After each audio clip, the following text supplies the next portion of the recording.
Woo! Hello. Hi, everybody. Yes, my name is Kenhie. I'm going to be doing Bloodstained Ritual of the Night. It's the same game creator by Castlevania, and it just released this year. It's really fun, kind of punishing if you don't have any safety strats, or if you don't save. If you die, it's pretty much game over, and so I do not want to die. If I do die, I want to have a safe spot, just in case. But yeah, I'm ready whenever we are ready. Oh, actually, wait, let's introduce our couch. We have... Yeah, so I'm Arrow. I've played this game and watched this category plenty of times. Mm-hmm. And I'm Newt, and I've never played the game before. Perfect. It's good. All right, I think we're ready to go. All right, so I'm gonna count down because the game starts kind of weirdly. All right. So the game starts right when I press the key. So 3, 2, 1, go. Yeah, so the category that we're running is new game, no major glitches. So what that means is we're not really allowed to do any significant skips that would otherwise take us out of the traditional boss order. So we're allowed to do certain movement abilities and improvements that are technically glitches, but not really. This one's more of an animation cancel. So what he's doing here is he is doing what the community calls the backdash cancel. You have a backstep, which typically you're supposed to use to avoid enemy attacks, and there are some iframes on it. But if you press down on the D-pad and very quickly right after you do it, and then immediately like chaining it, you actually are moving 40% faster than regular movement speed. So you're going to be seeing him move like this for about the first 20 minutes or so.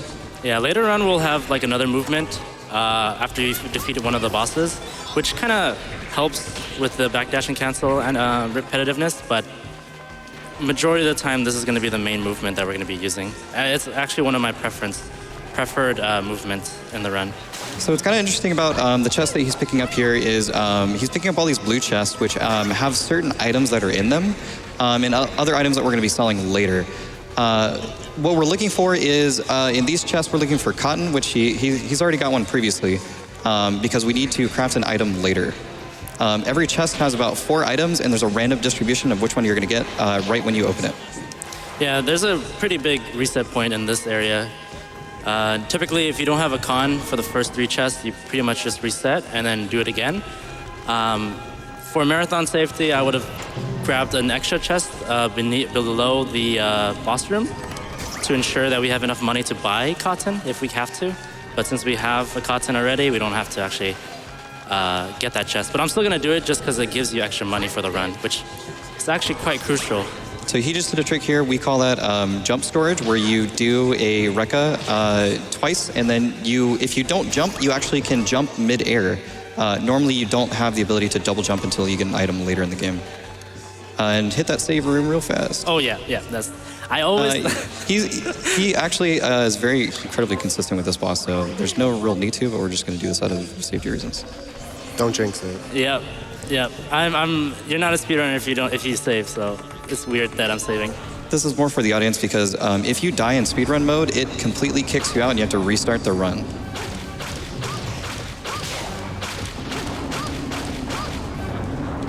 So what he's doing here is he is right at a weird angle where if he pushes forward mid-air, he's pressing against the ground geometry, which allows him to reset his jump and then redo an air attack. So he's able to do these jump whip slashes way faster than he would normally be able to in most areas. You can also use your directional shard, which is your fireball, after you do an aerial attack, which allows us to maximize the damage. And the head is extra susceptible to damage here. And nice, you got the kill. Whew. It's a good first base kill. Yeah, that was really good. Actually, this would be a good moment for donations, if you like. Maybe 1 or 2. Sure thing. We have we got a $5 donation from the real Cotis, who says, happy birthday to that one guy from before. We've got a $25 donation from Justin MT, who says, thanks for all you do. So here we're going to be selling everything that we just hoarded off of that ship, and also going to grab a few items so that we can upgrade and actually spike our damage immediately. So he's buying 2 sulfur here, 2 saltpeter, a armor set, 9 ethers, because this run is very ether heavy or mana heavy, and we need all of the ethers that we can get. That's really what we're spending most of the money that we're making on. Over here, this is the crafting section, so we're going to craft 6 gunpowder, as well as a Nodachi bat wings, which upgrades our intelligence and get us some defense, as well as upgrade our fire shard, which now allows us to shoot 4 different fireballs instead of just 1. Yeah, this is probably the most intensive menuing in the game. Later on, it's like more micromanaging later on, trying to figure out what you need to have equipped, and you'll have to replenish your MP throughout the boss fights. So here I'm going to equip the Kung Fu Shoe early because you're going to need... So the benefit of having the Kung Fu Shoe is that you can do those like triple rekas, and as Arrow was explaining it, you can basically jump storage and use it in certain moments, and I do it, I think 2 or 3 more times. So equipping it early is pretty useful since we have to wait for that door to open anyway. Yeah, as you can see, there's a lot of backdash canceling happening, especially in this part of the room. It's just... There's no enemies in this room. It's just straight backdash yeah. canceling. A lot of people kind of get discouraged to run this game due to the fact that my hands are always moving. But it's actually pretty comfortable. Yeah, even if you're playing casually, you might actually find it slow if you've seen this run and then you end up learning it yourself. Even if you do it a little bit slower, there is a sweet spot. It's like, I think we found that it's between 8 to 10 frames between backdash cancels is ideal because there is a drop-off in how fast the backdash momentum propels you. I guess this would be a good moment to talk about patch. Yeah, so this game recently just got patched, and this particular strat was nerfed where the fireball damage was kind of nerfed to the ground, and they changed the upgrade item, so we can't actually get the item to upgrade the damage from the first area anymore. So this is on, we're playing the GOG version 105. I believe the current patch is 109. Yeah. Okay, just one-shot him, that's cool. Yeah, he's a big armored guy, and you would think that he wouldn't die in one hit, but he does. Yeah, the new patch requires these little pigs that's flying. You would have to farm them for their ability, which kind of manipulates damage later on. But I'm not a huge fan of it because this run itself is pretty RNG heavy in certain manipulations on bosses and potential item drops. And having more RNG in the run to me was kind of eh. So I like this one because it's more about skill and actually learning boss mechanics rather than getting lucky with RNG. Because I can waste almost 3 minutes trying to farm those pigs, and it's not fun. So these knights, it's kind of interesting. So Miriam's hitbox when she's jumping actually is not high enough to clear them, but if you do an aerial attack, you will squish your hitbox and be able to go over the enemies without taking any damage. Yep. And it's very tight, so the fact that he's getting it back to back. Let me just save real quick. Yeah, this is in my opinion the most annoying boss because he actually can do anything he wants, and it's really frustrating. He can spam a lot of attacks back to back. So I'm gonna just do a quick save there just to ensure. This is kind of the first real boss. Yeah. This is Zangetsu. He's a pretty main important character in this game. You'll see soon.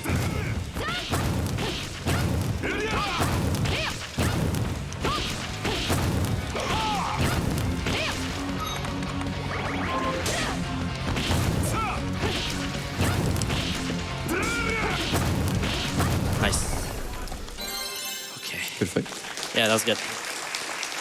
A little bit slow, but I didn't want to risk getting hit on certain moments there.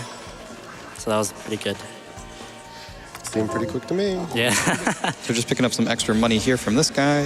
Yeah, normally in the run, in the actual, if I was doing a PB attempt or a world record attempt, you don't talk to him because you don't really need the extra money, but if you get to the part of this run and you don't have any money to buy any ethers, you won't be able to fight the last boss. Yeah, we can get some really bad boss RNG later in the run where we will end up having to spam more ethers than we could economically get throughout the run for a world record attempt, but for a marathon setting, we have to pick up these extra items. There's not much going on for the next couple screens, except he's just kind of backdash, canceling through some of these rooms and blasting some enemies. Nothing we haven't quite seen before. So I think we do have some time for donations. I got you. We have a $5 donation from the Kenhie crew. They say, to our all-father Kenhie from your crew. Thank you. I think I know who that is, actually. Oh, that thing's so cute. Yes. Oh my gosh.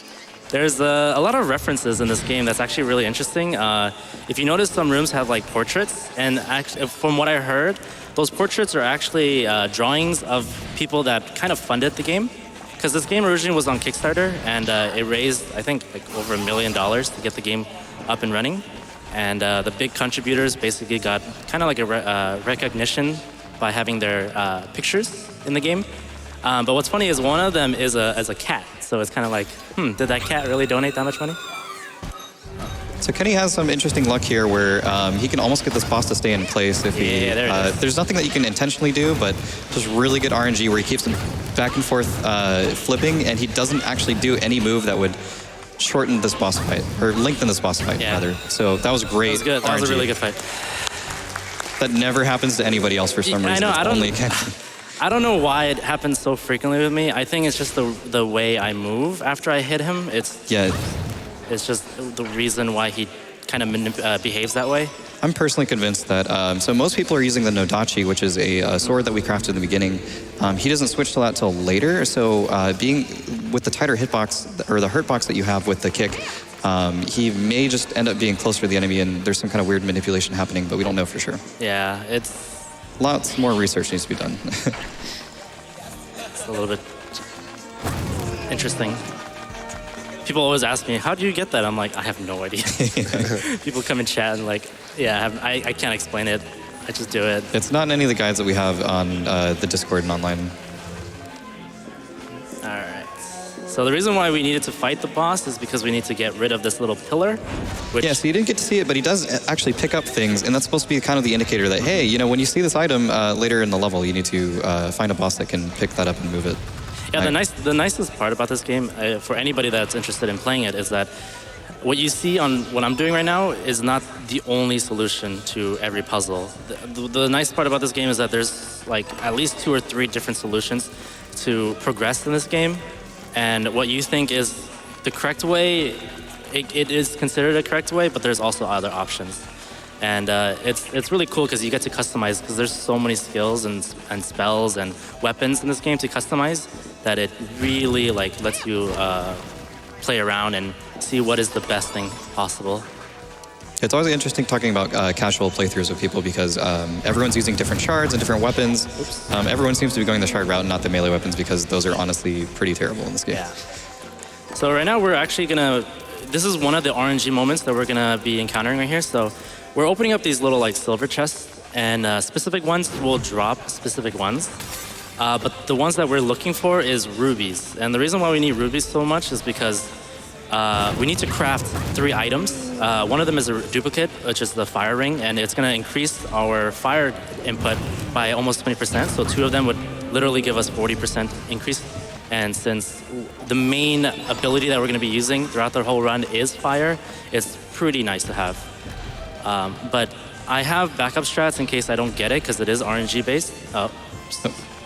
Yeah, those jumps are very tricky. The routing's pretty interesting where this game kind of works like Pokemon where every enemy has a unique shard except for like 2. Yeah. And there's over 100 and something enemies. And like we just got a shard right here for something. And each of those are abilities and they normally do some kind of damage. And out of all 100 something abilities, the 2 that we need and use fire damage. So it worked out perfectly. So this is Jeeble. You didn't see earlier, he was on the boat, but I skipped the cutscene. He's basically the main enemy in this game. You'll see later. He basically just wants total domination. Honestly, the story is kind of up in the air. I play this game for so many times, and I still don't understand what's happening. I just have fun playing this game. It's the classic demons taking over the castle. Exactly. Yeah. So you're gonna see another of those jump storage right here. I'm gonna be, normally you're supposed to drag out these little bookshelves, but that's slow and we wanna go fast. So what I'll do is I'm gonna actually jump and then kick twice here and jump, which allows us to have enough distance, and then we're through. So it's simple. Yeah, shout out to Keto for that strat. Yes. Yeah, Keto is actually the world record holder for this. I'm second, and I think I'm like 30 or 40 seconds behind. But yeah, ever since the patch came out, we kind of like are in a discussion to see what we should do, and it's still in the works. But I'm glad I'm able to down patch for GDQ because that was giving me a huge headache deciding whether or not we want to do current strat or current patch or old patch. So that platform lowers itself, and if you swap between the screens, it instantly elongates or whatever. Yes. We just encountered OD. I want to say he's like the actual vampire in this game. Basically Dracula. Yeah, he's basically Dracula in the Castlevania. Here's going to be another boss fight, so I'm going to save real quick. This one is Andy. What we like for her to do is to not jump. If she jumps up, it wastes a lot of time, so let's hope that she doesn't. Very rarely we get like a very perfect cycle. Yep, she's jumping. Yeah, she's jumping up, so this is less optimal, but it's almost expected to happen. Yeah. As you'll notice, there's a lot, like I got really lucky there and I didn't get hit anything, but it's pretty expected to get hit in this fight because those little like waves are kind of annoying. Yeah, the fact that she jumped us twice is not great. Yeah, that's good. Another thing about this boss is the fight doesn't end and you don't get the percussion shard and the door doesn't open until the corpse actually hits the floor. So if she lands on the platform, she has to fall through the platform and then hit the ground in order to fall in it. Waste about 2 seconds. Yeah, which is why we like it when she doesn't jump. Oh, if she jumps, it takes a lot longer. But only we're allowed to jump. You have her wings now? Yeah, so what that shard gave us is now we have the double jump ability, but that also gives us a new movement strategy where we can do diagonal dashes, which is slightly faster. I believe it's about 60% faster than normal running. And you're going to see this for a little bit, and then we're going to swap back to backdash canceling because we will find a way to do this faster. Yeah, the diagonal jumps are actually really nice. Certain rooms because it's actually a lot quicker to do that. Right there, what we did was we basically did a little sequence there to make sure we were at the same height. Yeah, we got 1 ruby. Sweet. Did we get the ruby in the library? I don't remember. I don't think we did. I'm just gonna grab extra ones just in case. But yeah, we basically jumped at a certain time where that monster would spawn, so we could have enough air to essentially jump off of it and skip the whole cog scene that you saw earlier. Because normally you're supposed to go around it and then kind of like basically parkour all over, but it's way faster if you could just spawn that little flying monster and then jump off of him, which is what we get from this. I hate these frogs. These frogs are literally the worst enemies in this game because they give you poison and it's actually really painful.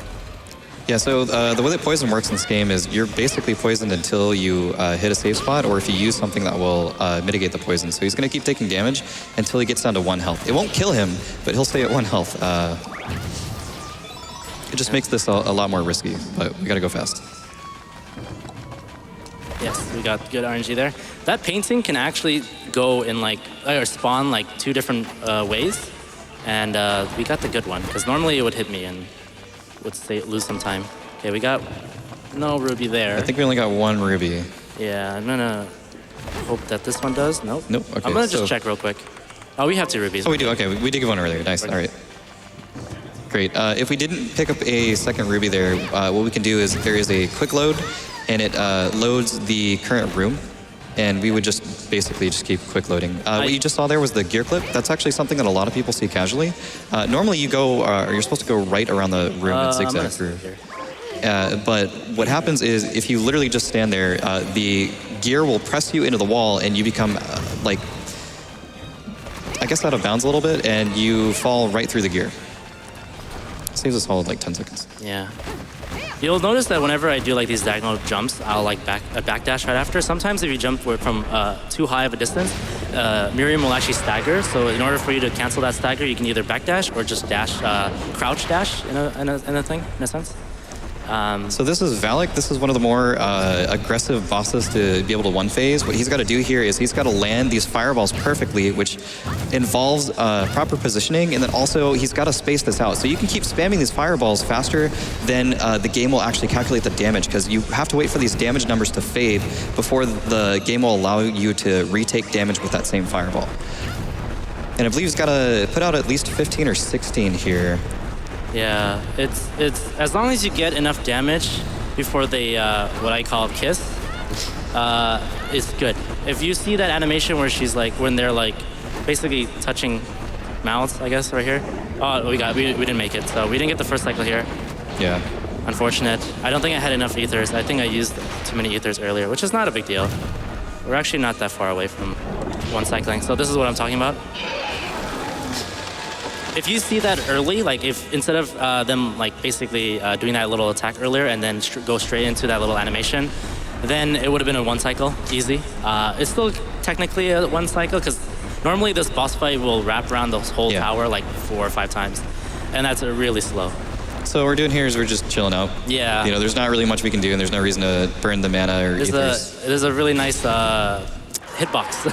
That you can just kind of... I actually found a small glitch when I was doing this casually. Apparently, if you like basically dash beneath one of them, you can actually clip through the floor and just basically fall and go behind the right dragon. And it's actually really interesting. Oh, wait, what am I doing? I need to go. I'm just all over the place. Reshot. All right, now we get the passport. And what the passport is going to allow us to do is to go on a train to progress to the next area. So we're gonna sell a bunch of stuff here. And the reason why we're playing in Japanese is because it sounds way better. All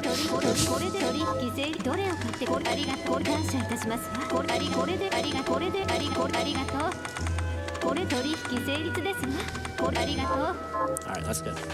And then we're gonna go craft real quick. We're gonna craft 2 fire rings and 1 thunder circlet. There you go. What does the fire ring do for you? So each fire ring that he has actually increases his damage by 20%. So and it's additive. So if he has 2, which we're gonna make 2, it gives him a 40% fire damage increase, which is super important. Yeah. So right now we just picked up the next skill that we're gonna be using, which is called Flame Breath. It's gonna be the skill that we're going to be using the whole entire run, the rest of the run essentially, and it's so powerful. You do damage per second. It's as long as you can manipulate it well, and the bosses are pretty friendly, you can basically just kill bosses really quickly. So right now we just talked to Odie again, and he gave us a passport. We needed to take a picture, which is what Dominique did. And so now we can go to the train and finally take a train to the next zone.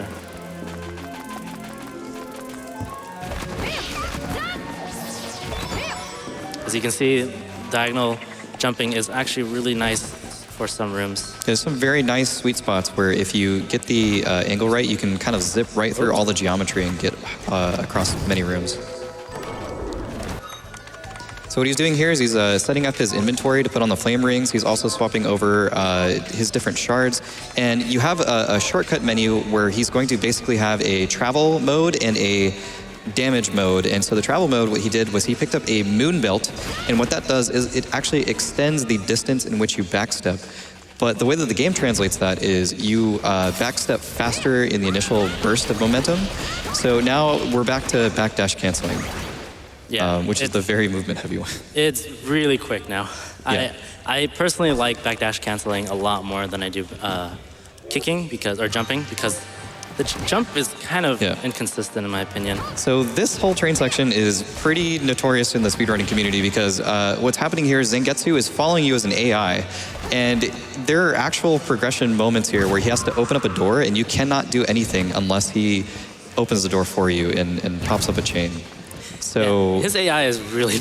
Yeah, he can be really jank. He's actually hugging Miriam pretty close. He's good. This never happens. Sometimes, like, in that little segment, he'll just stay up there and be like, oh, look at this little cute flower. He gets distracted by enemies. And it's just, wasted so much time. So right now, I'm actually going to wait a little bit because I I need more mana there. All right, we're good. If you can get to the boss, if you can get to the boss like around 405, you're doing pretty good. I think my PB is like 412, I think, which was godly. It was insane. So this is a pretty quick fight, but it is also dependent on RNG from the AI because Zangetsu actually has to end the fight for you, even if you deal a bunch of damage. So we can continuously deal more damage, but it still won't end the boss fight. So hopefully we get good RNG here. As you can see, the damage input is insane. Our output, sorry, is insane. Yeah, it's 76 damage per tick, which is pretty insane. All right, so not bad. That's the boss. That's good. Good train. Yeah, that's good. Oops. So yeah, you'll see me like basically changing sets every so often because when I do boss fights, I'll do the DPS set, and if I'm doing movement, I want to have the moon belt on. So the moon belt is very, very nice. You'll see me like zooming through these rooms. I'm gonna save because the next boss is, I want to say like a joke in a sense, but yeah, you can basically just Inferno Breath him if you get the right attack patterns. And you don't have to do a whole lot. Another thing that we forget to mention is that as you notice, I'm like kind of like crouch dashing on the ledges because it actually gives you like a momentum to go down. Yeah, so there's kind of a platform fuzziness that a lot of platform games do where even though you might not look like you're off the edge, but it feels like you might still be able to jump off of it. Like the geometry is kind of not exactly fixed, but if you slide, it actually is guaranteed that you're going to fall off the ledge, which allows us to go faster when we're trying to go down. All right, my nickname for him is Sonic because he's going so fast. Yeah, he gave me the worst RNG possible. Yeah, so we can't get close to him to do our Inferno Breath because it has such a long windup time. Yeah, he gave me the worst one again. Come on. All right, please give me the good ones. All right, that's fine. Ow. Okay, that's fine. I'm gonna have to use some. All right, that's nice. Not bad. Yeah, typically the best RNG is for him to do that dash across and then do that little like throwing the mine on the floor, because you can essentially just do nothing. You just press one button and he'll just die. So now we're gonna go to the next part. This is a lot of the next segment we're gonna be going to is a lot of like platforming. Kind of like it really does like like movement in this game is key. If you want a good time, movement is crucial. Knowing when to backdash cancel or when to directional dive. Yeah, so there's a nice shortcut here where he's jumping off these lamps. So normally you break them for just a little bit of money or some mana or whatever, but what you can do is you can actually just climb up it by dive kicking. That was good. Typically, we normally don't pick up extra like MP and HP upgrades, but I just want to be extra safe. Oh, no, that's bad. Normally, you're supposed to go all the way to the right of the room and jump across, but you can actually manipulate by using that little monster, the flying monster, the harpy. Nope. Okay, that's fine. Nope. Come on. There we go. Nice. Yeah, sometimes I feel like the AI is a little bit weird and everything in this game. Why is there a horse on that bridge? It's another reason. Why is there a half cat and dog like just trying to eat you? I don't know. I mean, fair enough. This game is weird, but it's aesthetically pleasing. I like it a lot. Like graphics, character design, the different like skills and everything. It makes this game really, really fun. Yeah, so you just opened up a shortcut there that's kind of behind a hidden door, but if you hit one of those bells, it opens it up for you. Not just, normally we can just touch these couches and then heal and restore everything, but it doesn't actually save us until we actually press the button. Yeah, there's a guaranteed save point before every boss room, so that makes it very convenient to replenish stuff if we're burning through mana and don't want to waste money on ethers. So she has a little trick. If you cannot kill her until she does a specific move, which might go really fast. So basically what she's doing is as you damage her, there's blood all over the walls and stuff, and she's going to reabsorb it, but if she's not on the screen, she actually can't heal. Yes, there you go. And so she kind of kills herself.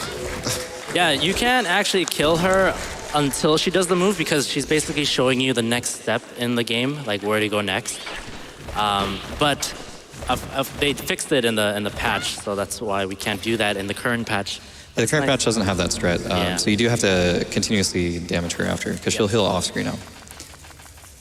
So what we got to do is there was this bloody fountain at the beginning of the game, and we're going to use her Bloodsteal ability to remove all of the blood.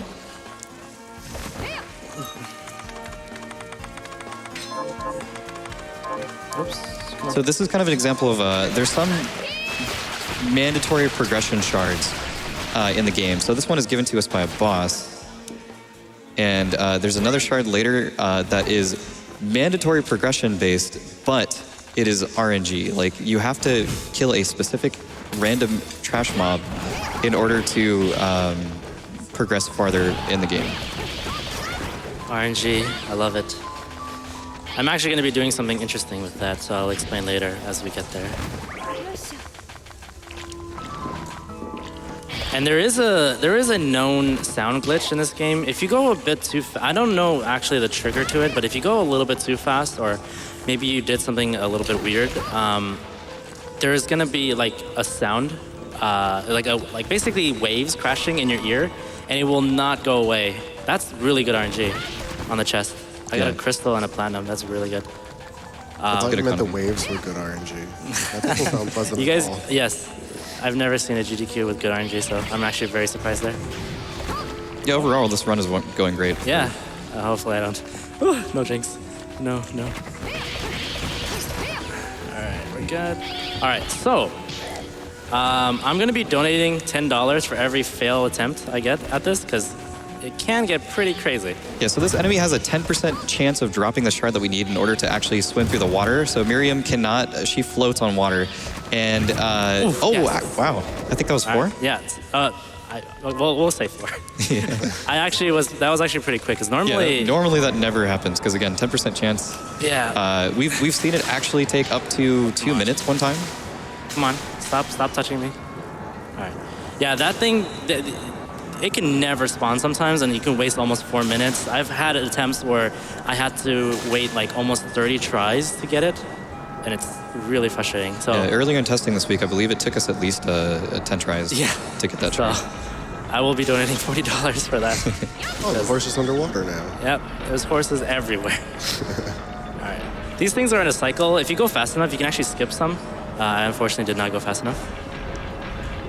Yeah, this is punishing for newer runners too, because of how much damage that you're taking here, and you probably haven't spent money on potions that you want to save for boss fights later. So you can die in, I think, 2 or 3 hits. Yep.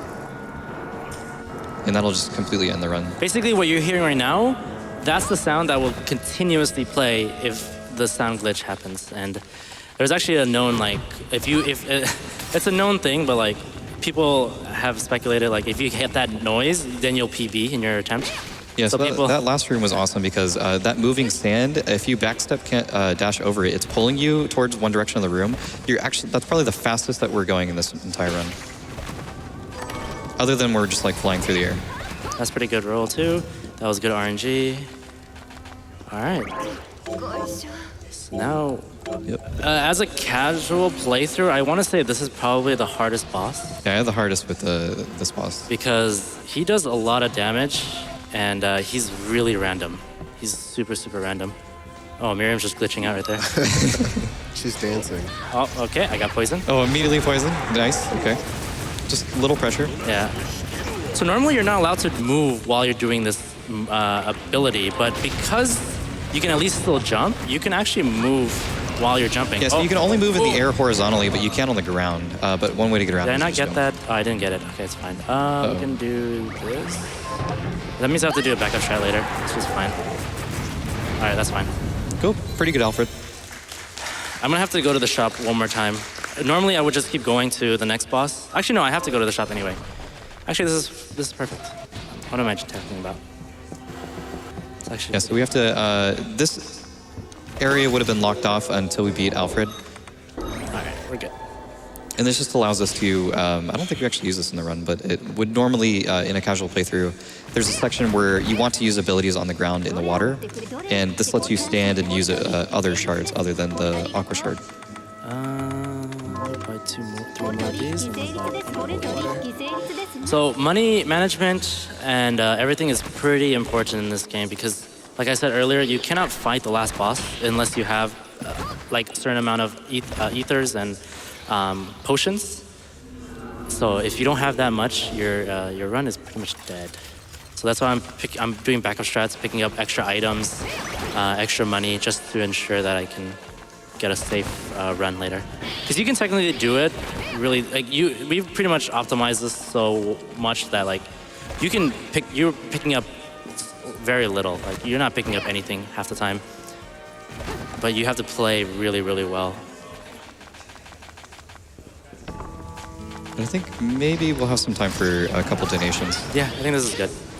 I was about to inquire, actually. So we have a $175 donation. This is from Goob Sausage.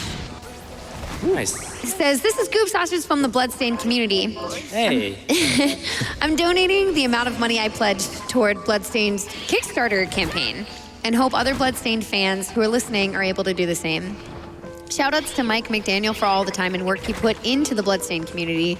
And shoutouts to totally awesome game artist Mana Ikeda for all the work she put into Bloodstained. I'm donating towards the Sam Raimi suit for Spider-Man Turf Wars, so speedrun time will also be pizza time. You could do a couple more. I think it's fine. Sure. We've got a $20 donation from Juggernaut Pants, who says... Juggernaut, yeah. Yeah. Says, good luck on your run, Kenny. I hope your hand doesn't cramp from all of the backdash canceling. Yeah, he runs this category as well, so everyone knows the pain. Yeah, I'm sure. We also have a $25 donation from a Michael C, who says, good luck, man. Oh, thank you. Shout out to Charlene's tiny head in the background. I see the wave. We also have a $500 donation. Wow. Insane. That's awesome. This is from John G, who says, best of luck to all the runners this weekend. It's always a great time when GDQ is on tap. Yep, exactly. Okay, so this next boss is a little frustrating because it's a clone of Miriam and completely sporadic boss pattern. She does literally whatever she wants. Yeah, she is probably the most RNG, and she's very punishing. Oh, okay, she opens up with that, all right. She has shards and she has plenty of different abilities, and is she stuck in the wall there? No, she... Oh, okay. Yeah, whenever she does that dash up against the wall, she kind of like floats in there. Oh, what? Okay.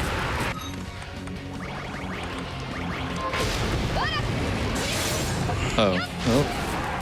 Should be fine. I think I'm using too many, but it's okay.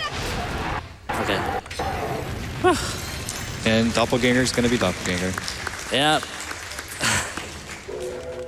We used to use, okay, so if you had the Nodachi equipped or any type of sword, every weapon in this game has like a special ability. As you can see, like if I had the Kung Fu shoes, you could do those 3 rekkas. If you have any type of sword, typically you can do like a counter move. And if you have the Nodachi equipped, you can actually counter her abilities and make it easier. She'll have like a longer stagger moment and you can actually do a lot more damage to her, but it's really, I'm so bad at countering. Like, I don't know what it is, but I'm just terrible at timing it. So I just eat everything and just hope for the best. Slides. Oh yeah, these slides are actually really fast. Normally you can just cleanly kind of zigzag through that section. So. Right, we should have some more time for one donation, I think, before this next boss. No problem. We have a $50 donation from Emiliano Melillo, who says, haven't donated to GDQ before, but learned a lot. So I figured I'd better make it a decent one. Let's bring gaming to everyone.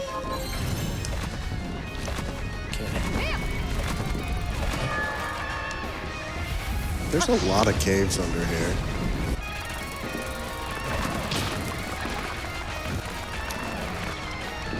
If you like Dark Souls, that little chest is a mimic. Yeah, there are mimics in this game, and they just bite you. Oh, great. That sounds amazing. And it's really bad for speedruns because you can't move while you're being eaten. So he's kind of like another Sonic in terms of difficulty. He's pretty easy. He's kind of straightforward, yeah. He doesn't really have that many attack patterns. And as you can see, like, I can basically just duck underneath. Oh, okay, he does that early. I think I can do that. Okay, now he's just being mean. He's jumping away from you. All right, I'm gonna have to go to the shop for sure this time.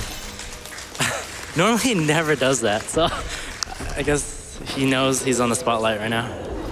So this gives us an important ability to where we can now invert the world and take everything upside down. Yes, it's pretty trippy, and there's one segment where I'm basically just going throughout the room, like all the rooms upside down, and it's really cool to see.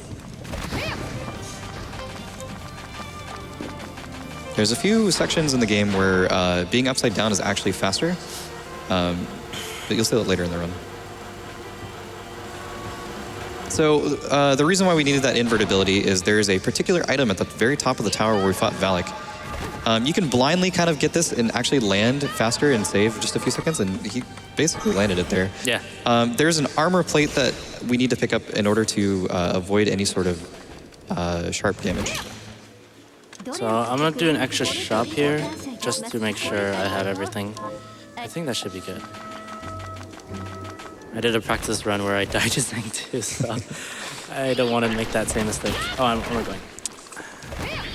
Yeah, Zang 2 is a little tough.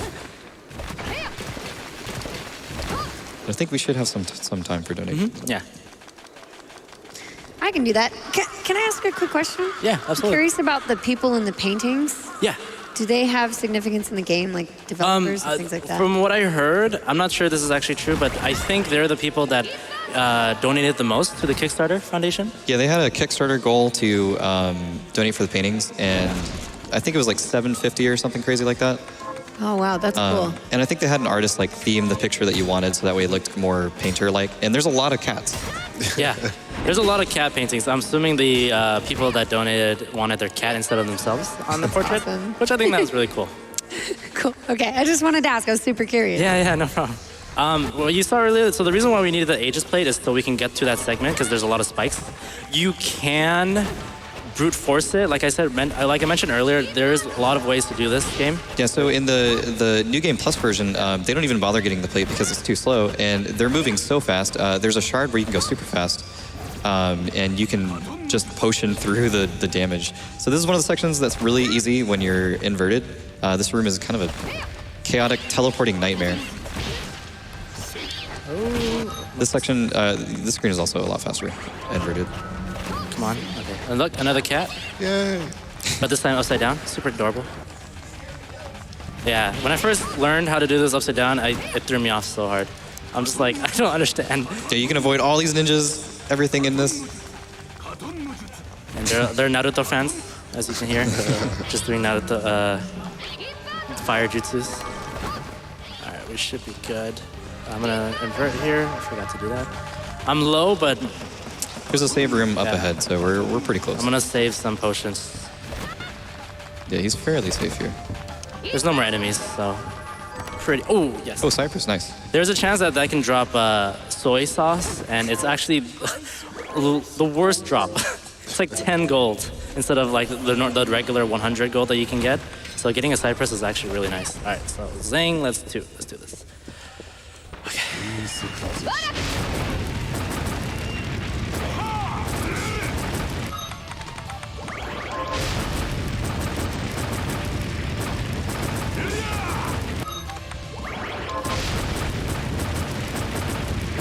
Nice. That was a super clean Zing too. Yep. Oops. Whew. Now we have a sword. Yes. So, like I said, this game, it doesn't really tell you what to do. And if you're not sure, like, you have to like Google it, but apparently, here, hold on, let me focus on this real quick. There's a few things that's in the game that isn't necessarily explained directly, and you have to kind of figure it out and explore. which can be great, but then also Google's the thing, and it helps the casual playthrough a lot. I just realized I'm not supposed to go there yet. No worries. Just kidding. We're gonna keep going here. What was I gonna say? I totally forgot now. Yeah, so just one little tidbit that's kind of interesting about the chest is, so there's 4 items that can spawn in a chest, and if there is an individual item RNG in all of those, and if you get 0, the game feels bad for you and gives you 100 gold. Yeah. So what's kind of funny about the Zang 2 area is the soy sauce that you get from the chest is literally worse than getting nothing at all. Yeah, so getting that cypress was actually really, really nice. Yes.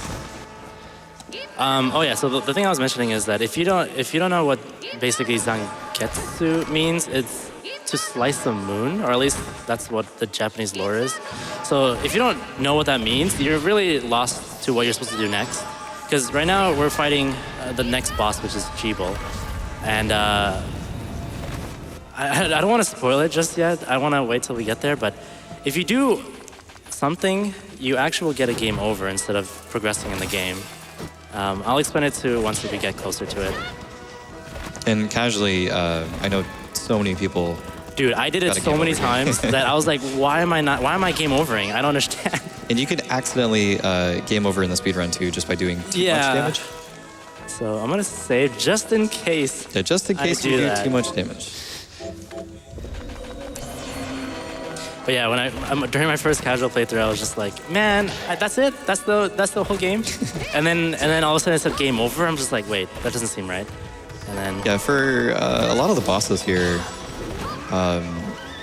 the Jibol fight is really easy. Yeah, considering that he's one of the main enemies in this game. What am I doing? Oh. Oh no. Oh, we had the game crash. Okay, let's see if we can get back to the save. All right, well, good thing we saved. I don't think I've ever... Yeah, I've never seen that crash. It's a GDQ experience. Oh, we're good? I think it should be fine. Yeah, as long as we can get back into the save, we should be okay.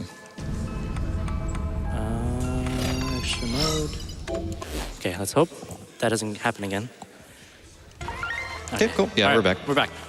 Sorry about that. Yeah, but 30 seconds lost. It's not a big deal. In actuality, we're really ahead of schedule because when I submitted this run back in July or something, the game just came out 2 weeks before, and nobody really knew what they were doing. Everybody was just testing out their own theories, their own strategies.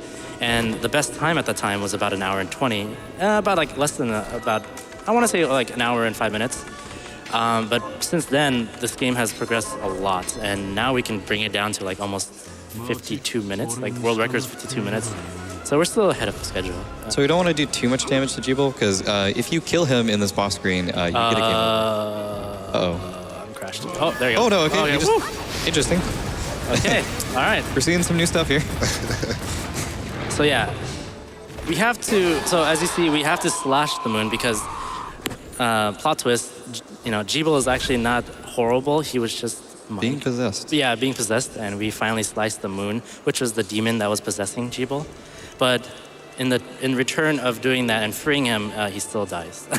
But at least we don't get the game over. If you kill him, it's a game over.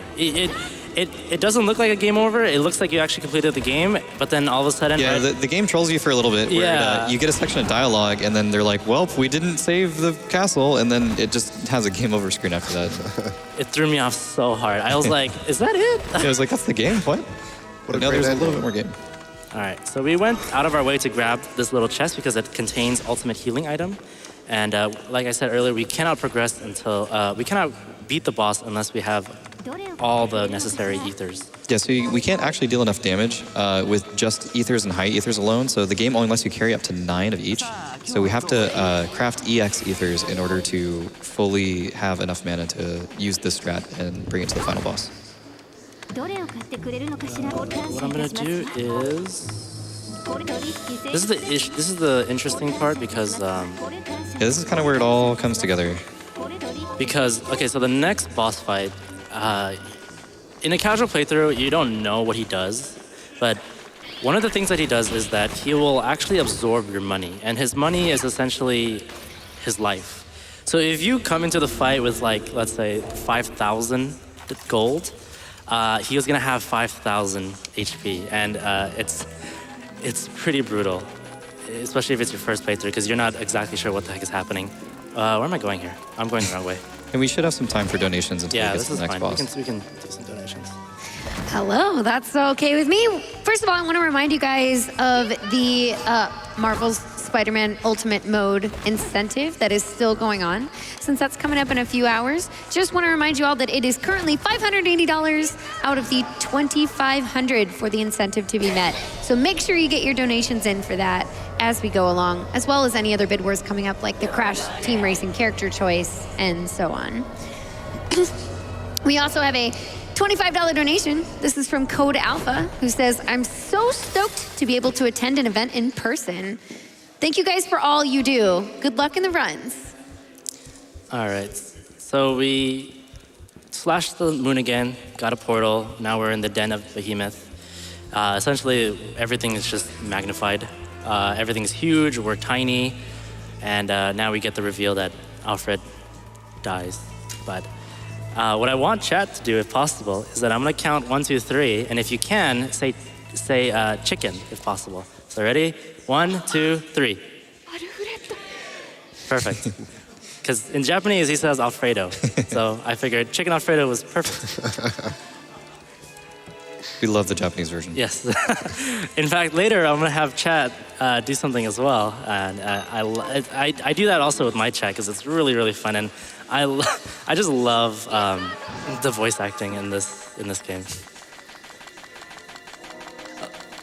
A little like a little bit of a I don't know how I call it, but if you do the English version, actually one of the characters, Zangetsu, actually, he's voiced by David Hayter, the voice of Metal Gear Solid, and it's really interesting because he does like Japanese sounded moves, and so he has to speak Japanese, and it's really, really good.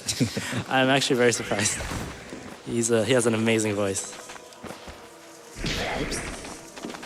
I believe that was one of the Kickstarter stretch goals, was to get David Hayter in the game. Yep. All right, so we're coming up really close to the next boss fight, the Joker-looking boss fight. I'm gonna save real quick. Normally I would just plow through this and then go, but I'm gonna save real quick just to make sure. Yeah, this fight's pretty straightforward. It's nothing that he should be really concerned about. There's not a whole lot of RNG to this. The biggest thing is, again, just depleting all of your money reserves because he takes your money and uses that as healing. Yeah. So if you have no money, he doesn't heal. We're also fighting him upside down. Yeah, upside down is better because most of his attacks are more on the ground. So this is kind of a free damage spot. Oh, I still got hit there. That's no big deal. All right.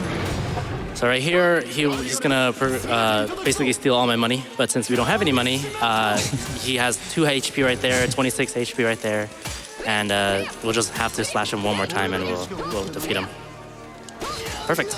That's him. Yeah, no money. I still don't know his name. I don't know what his name is. I always forget. Oh, Valifar. Valifar, yeah, there we go. These names, man. There's a lot of bosses. Like, we called her Andy, but her actual name is Enrealfuss or something like that, and nobody's got time for that to say the full name. Oops, come on. It's not fast enough. As you can see, everything is huge.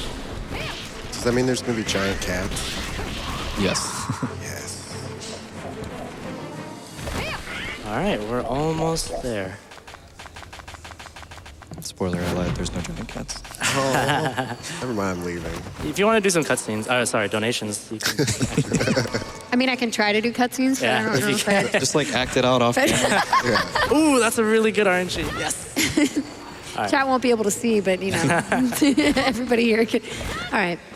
We have a $25 donation from Chef Mayhem, who says GDQ is back. The cause is awesome, and my productivity is ruined. It's too relatable. We also have a $10 anonymous donation who says, thank you for making these events happen. It's a lot of work, and you all make it seem seamless. Keep doing what you do. We have a $50 donation from Mike206. He says, hi there. Hi. Hello. Hello. First time donating. Good luck to all the runners. Thank you. All right. So, I'm gonna save it. Come on. So, we're finally fighting the demon that was possessing Jeeble. And, oh my gosh. That is Nice. so good. I actually don't need to pick up anything else the rest of the run, but I'm still gonna do it just to be safe. Yeah, the EX Ethers are 5,000 each, and so we definitely need That those. is amazing. Okay, come on.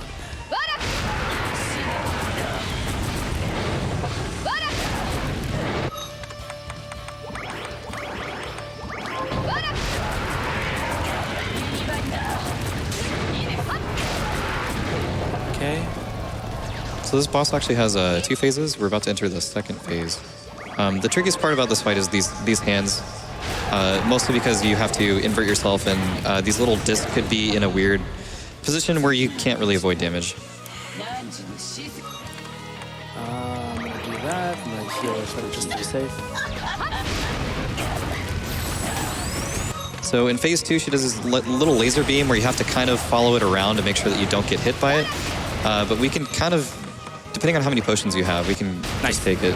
Nice, that was really clean. Yeah, if you do enough damage in the first phase, the second phase is actually shorter. Yeah. So you can basically just eat a couple beams and you'll be fine as long as you have enough resources. Yeah, casually you're going to see that move like 3 times and you're going to be running around the All right, level. so here's where I want chat to start spamming their favorite IIIs, because she's gonna be IIIing all the next like 5 minutes.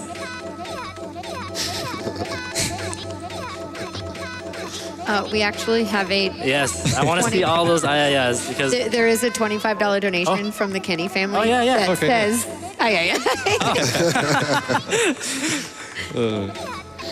I don't even. I have so much money that I actually don't even know what I should buy. Potion, yeah, why not? Buy some of that, yeah. Yeah, why not? Holy water, yeah. Oh, fly, please. He wants to be in here.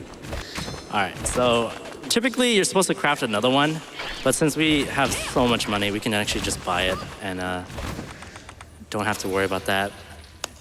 All right, so we're going. So the run is coming to a close. So I wonder where Dominique went. Normally she's the shopkeeper, but she was not there. Spoiler alert. And as we're looping through here, I do think we have some time for 1 or 2 donations. Yeah, we should be We're good. just backtracking. Sure thing. We have a $100 donation. This is from Sunya7A. Oh, yeah. Hey, it's actually my brother. Oh, nice. He says, awesome seeing you crush this beautiful game, Kenji. A heartfelt thank you to all of your fans. You guys are the best. Thank you. Good luck for the rest of the run. Have Thank fun, you. and I'll see you next month. Yeah, definitely. All right, so she is pretty easy for the most part. You can actually manipulate her away, but she does hit like a truck. So if you get hit, you kind of are, you want to heal immediately. So yeah, plot twist, Dominique is actually the mastermind behind everything. Oh my god. I know. And we need to defeat her now. Yeah, she does this brutal kick where she launches you across the room like you literally got hit by a truck. Okay, this is bad. Oh. This is one of those boss fights where it's like, yeah, it can go really well, it can go really bad. It all depends on what move she Oh decides my to goodness, use. what are you doing? So he's taking a lot of damage here, but thankfully we did get a whole bunch of potions, so it's not that bad. Normally this would be very sketchy for the next section. I think I should be good. Nice.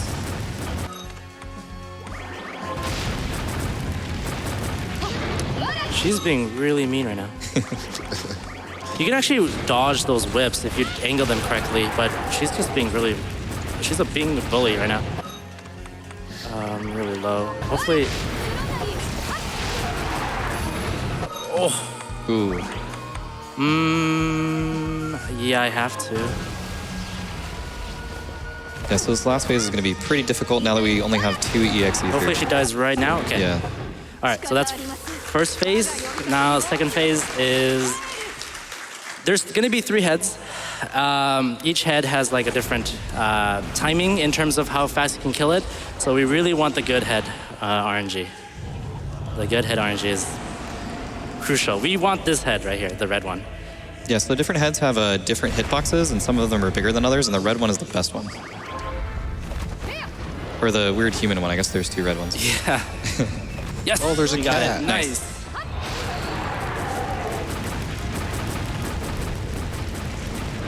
That was really good. Okay, let's get another one. Oh no, that's not good. All right, we're fine. We're fine. Yeah, if you have this as the correct head, it's really easy to hit it, and you save more mana by not having, because like once the head dips, you actually can't hit it with the fireballs. Okay, and the time starts. Our time ends once the cutscene happens, so it should be soon. Yeah, Maybe. once he kills this boss. Yeah, time. Time. Woo. 57:23. What's the actual time? It's a very respectable. Oh, sub 1 hour! Yay! Yeah. I actually was hoping for a sub 1 hour, so that's really nice. And yeah, that's Bloodstained. The game it's really fun. Casually, it's one of the best games I've played. Beautiful art, so many customization. You can pretty much do anything you really want in this game, and it's really, really, like the replayable is really, really nice. And then if you speedrun it, I do recommend. I think the community are okay with down patching, like this patch version, and I do agree that this patch version is way better than the newest one. But if you're doing new like major glitches or New Game Plus, you don't have to worry. You're just plowing through the whole game pretty dang quickly. But yeah, I want to give a quick shout out to my couch. Thank you so much for joining me. Thanks. Thank you to my wife, Charlene, for joining me today in this long 2-hour drive. Yeah, she wasn't. Yeah.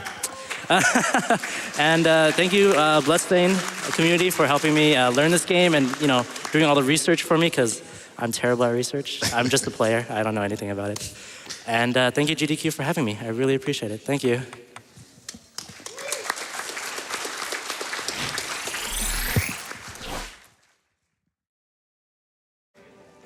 Congrats once again for that awesome Bloodstained run. That was super cool. We are going to be playing a quick Twitch ad for you, so we will be right back, everyone.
Hello, everybody, and welcome to GDQ Express. This is Brosencha here, taking over for KungFuFruitCup, who did a fantastic job. Thank you so much. We've got Luigi's Mansion, any percent, coming by Linkus7. He's getting set up, super excited to go, and I'm not sure Luigi's as excited as Linkus is, to be honest. But, you know, I think he's going to survive. I do want to read a few of these donations here real quick, just to get things going. Kate70 donated $15 and said, really cool to see GDQ supporting disabled gamers. I hope the whole weekend is just as exciting as these first couple hours have been, too. Best of luck to the remaining runners. Well, I promise, with all of the runs coming up, it's going to be an action-packed weekend. Anonymous gave $250 and said, good RNG to all the runners this weekend. We also have $5 from Ricky Rocker, who says, good luck to all the runners this weekend. Let's have a fun time and donate for a good cause.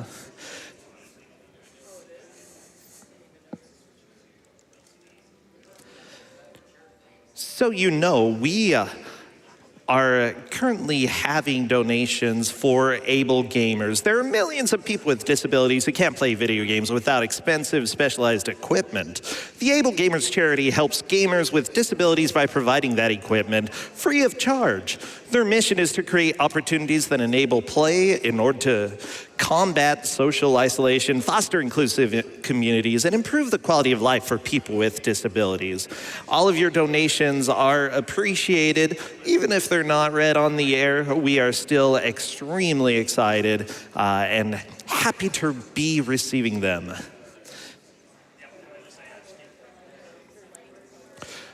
We do have several donations coming in. Athos donating $50, and they say, always love seeing GDQ. You guys do amazing things. We have Phyllis Brusky, who gave $15 and said, looking forward to a great event. Jan162 gave $5 and said, whoop, whoop. We also have Anonymous, $50, who says, Super Mario World.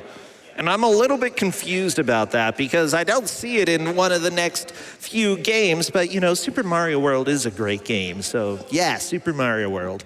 By the way, we do have some challenges coming up.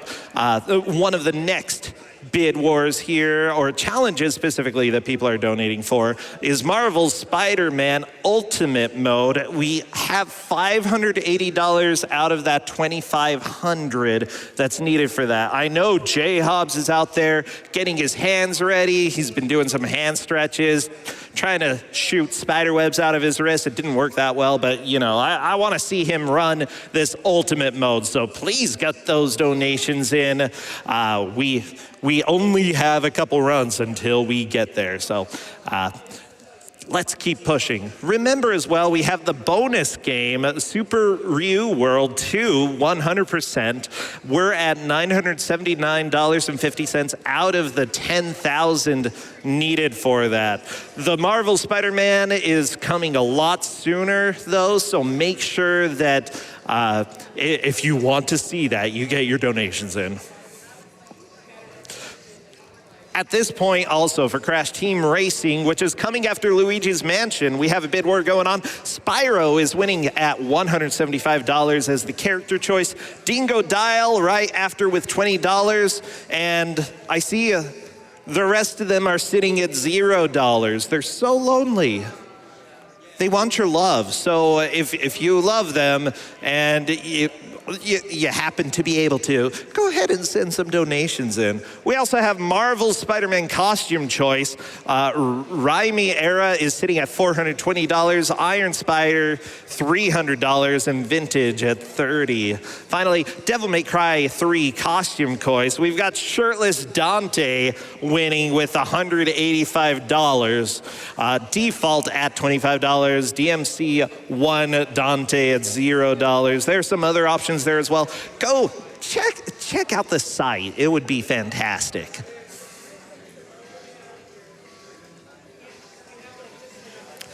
Oyster gave $50 and said, everyone deserves to be able to game. Anonymous gave $10 and said, GDQ is Need for Speed. Or speed for need. Yeah. Oh, I get it. It's a joke. Ha! We have DreedShard14 who gave $15 and said, less than 3. Well, less than 3 to you too. We also have $100 from Gistrio, who didn't leave a comment, but we greatly appreciate it. Now, without further ado, we have CLG Linka 7 running Luigi's Mansion. Take it away.